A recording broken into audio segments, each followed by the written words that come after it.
Hi, my name's Reese. Every single student I've ever had has wanted to learn how to improvise on bass at some point. This is the method by which we learn to play along with any song we want without having heard it previously. It sounds pretty cool, right? That's what I'm going to teach you how to do today. It'll be a one-stop shop, very simple video.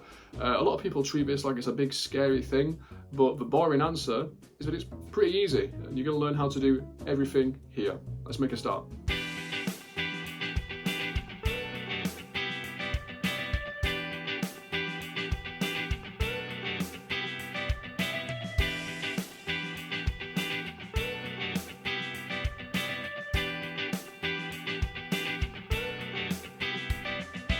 Alright, so that was the amazing song we're going to be jamming along with today. The first step of 3 is called root notes and rhythm, alright? You need to take those root notes and play them at the right rhythm. The root note is just that first letter of the chord. So that big scary chord at first, E minor 7, we just play E. Or you can do it at a higher octave. For the purpose of this, I'm going to do it at the higher octave, so that's A7. Then the next one is B, A2. And the next one is C, A3. So we can go all on the A string here if we want. The bass line I would play so far is like this.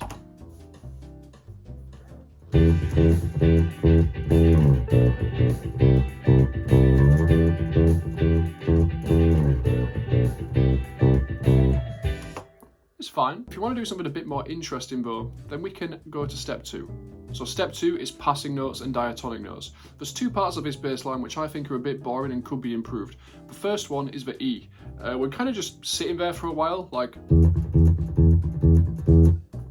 Could do something a bit more exciting there. So we're going to use diatonic notes. Now, I'm going to assume I don't know that this is an E minor. I don't know if it's an E major. I don't know what type of E it is. I just know that the root note is E. What you can do is you can use the diatonic notes to improvise without knowing what the chord is. So for example, if you play a E major scale and then just count to 8 as you do it. 1, 2, 3, 4, 5, 6, 7, 8. Do the same with E minor. 1, 2, 3, 4, 5, 6, 7, 8. What you're going to notice is that the first, second, fourth, fifth and 8th notes you play are all in the same spot, which means you can use this little pattern, 1, 2, 4, 5, 8, to play along when you don't know what the chord is. Playing the shared notes does sound a bit bland sometimes because you're not leaning into the unique features of a chord.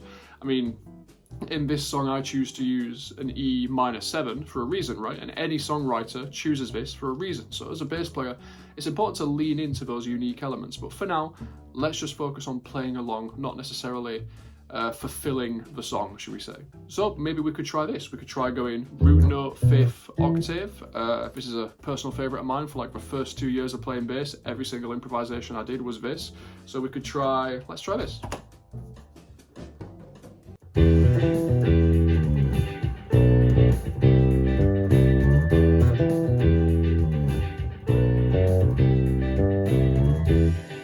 Okay, something like that. Doesn't sound very exciting. It's kind of bland, right? It just shows that you don't have to be scared to experiment and to play along with a bass line. The second thing I want to focus on is this C note. So the C, going back to the E, could be more exciting. So this is where we use something like a passing note. A passing note is just a little path you weave from a note you're starting from to the note you want to get back to. So from C to E, the logical answer from 5th fret to 7th fret is to play the 5th fret. Let's see how that sounds.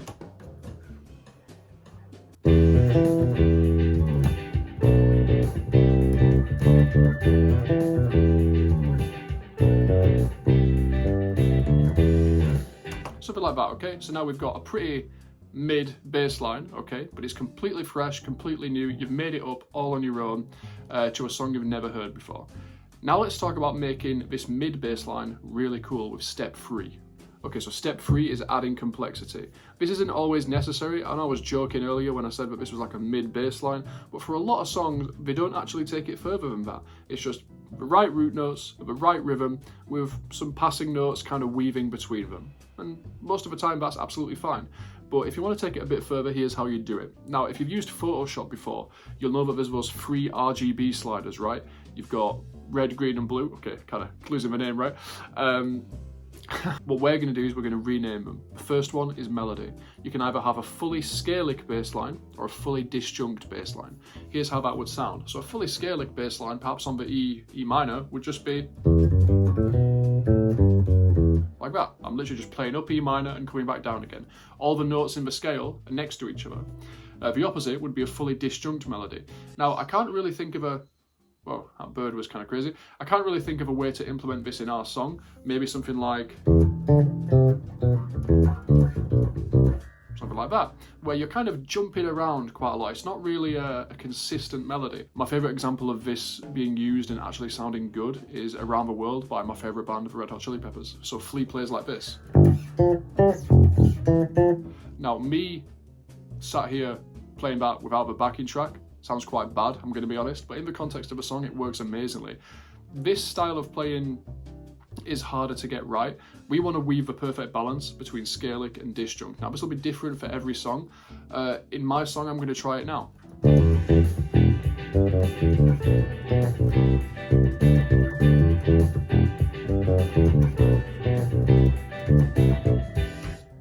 Something like that. A cool little tip for passing notes and trying to find the balance between scalic and disjunct is that you can use what we call chromatic passing notes, which is effectively you just play every note between start and end.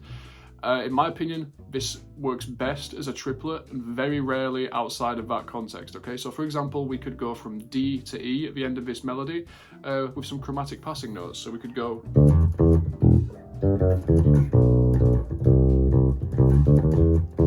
Do you see what I did there? I went D, D sharp, E. Can work sometimes really well. The only thing to avoid with this is spending too much time lingering on that note which isn't in the scale. So in this case it's E flat, D sharp, here. You can hear how that's going to sound quite bad if I spend a lot of time there, right? So it really is just a quickly going up the scale. Okay, next up is note length. You're going to have every note the same length or every note a different length.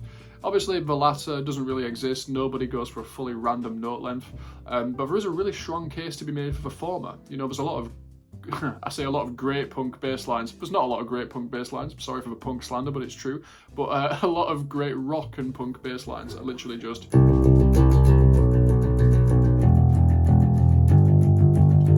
like this, just all eighth notes, all quarter notes. One of my favorite songs, "Fly Me to the Moon" by Frank Sinatra. The bass line, all quarter notes. Like this kind of thing, I would say. I was playing it with not much heart there, so it sounded kind of boring, but really cool bass line. My favourite tip for getting the right note length is to listen to the strumming pattern of the guitars. So if we listen to my song, go this da da da da da da da da da like that. What this means on bass is we could take that literally and go something like that.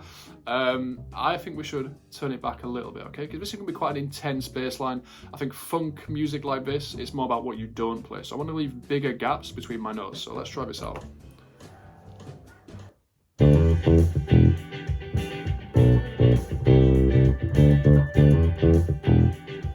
See what I'm doing there? There's quite big gaps between my notes, but the notes are short and stabby, as is traditional in funk music. So this leaves space for the other instruments while keeping your bass line nice and bouncy. Okay, the last one is timbre. It's a French word, probably didn't say it right. Here's the IPA. Effectively what this means is how you play it. So you can play with a few things. You can play with a pick. So if I'm going here, we can go. You can play with slap. You can play with your fingers. Oh, as long as you play it right, you can play with fingers. You can play in strumming, like you can, I don't know, you can do anything you want. You can play with pedals, you can change the controls on your bass. Here's mine. You can play with these little switches down here. All of these things I can't really advise you on. There's definitely a time and place for all of them, but you are your own musician and have some fun with this. Don't listen to some guy on the internet. Just play around. Try play with your tone knob all the way down to 0. Try playing slap. For the final time, I'm going to play along with the song. I'm trying to keep a right balance of note length, melody, rhythm, leave space for the other instruments, and play in a style which I like. Here's how it goes.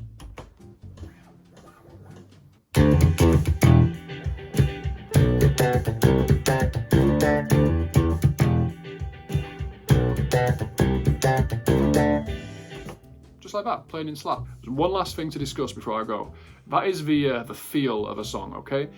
I can't really advise you on this, but you can follow every single thing I've talked about today perfectly, to the T, and still make a bad bass line if you just don't understand what the song's about.